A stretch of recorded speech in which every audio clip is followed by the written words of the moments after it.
Non. Il a fixé des règles dans l'univers, et d'après les règles qu'il a fixées dans l'univers, il ne va pas forcer les choses. Donc, puisqu'il ne force pas les choses, il est obligé d'attendre que les choses se fassent d'elles-mêmes, c'est-à-dire que les hommes, nous, les êtres qui ont le choix, réagissent par eux-mêmes. Et donc, cette attente, elle s'appelle l'espoir. C'est une attente chargée d'espoir. Pourquoi? Parce que lui, Dieu, plus que tout autre, sait que tout finira par s'arranger. Et puisque tout finira par s'arranger, il a de l'espoir et il attend. Donc, être proche de Dieu, c'est avoir de l'espoir.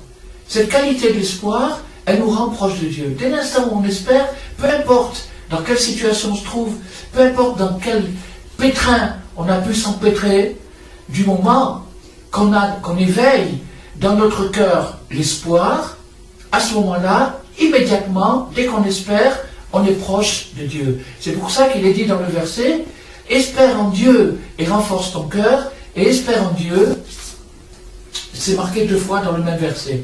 Pourquoi? Parce qu'il y a l'espoir. Le Ramchal, Rabbi Moshe Chaim Luzzatto, nous dit que l'espoir en hébreu est un cave, tikva, l'espoir c'est un cave, c'est une ligne. Alors on est en ligne. On est en ligne, dès qu'on espère, on est en ligne. On est branché sur l'infini. Et donc, avec cette espérance, on contacte l'espérance divine, et à ce moment-là, on devient fort. Donc,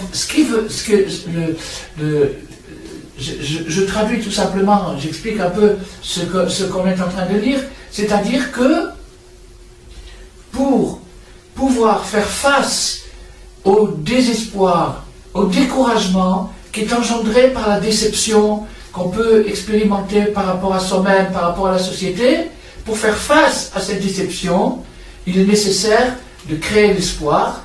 Et pour créer l'espoir, il faut être inspiré. Et l'inspiration pour créer l'espoir, c'est la yeshiva virtuelle. La yeshiva du tzaddik, la yeshiva virtuelle, c'est elle qui apprend aux gens à susciter l'espoir, à l'éveiller au fond d'eux-mêmes. Alors, c'est ça qu'il nous dit ici, de rapprocher les âmes les plus éloignées. Qu'est-ce que ça veut dire les plus éloignées? Maintenant, on va jouer avec les synonymes. Qu'est-ce que c'est les plus éloignés? C'est les plus découragés. Les gens les plus découragés sont les plus éloignés. Donc du moment qu'ils sont découragés, qu'ils sont éloignés, il faut les rapprocher. Comment on va les rapprocher? Pas en les tirant par la main, ni en les amenant dans un endroit ou dans un autre. En leur donnant l'espoir, en faisant rentrer dans leur cœur une étincelle d'espoir.